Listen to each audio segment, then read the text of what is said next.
सवारीचा घेतला पावलांनी आम्हा वाळवंटी तुझी सावली गळा भेट घेण्या भीमेची निघाली तुझ्या नाम घोषात इंद्रायणी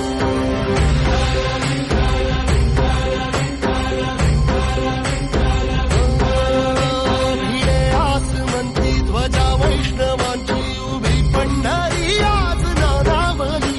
तुझे नाव ओठी तुझे रूप ध्यानी जीवाला तुझी आस गाला गली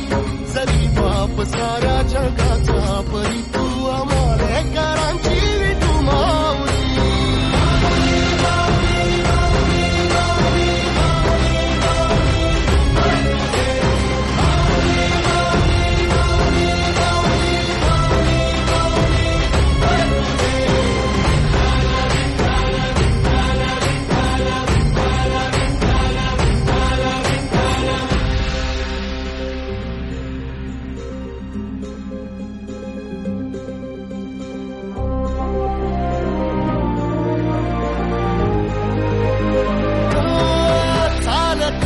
तुझी वाट रात्रंदिनी घेतला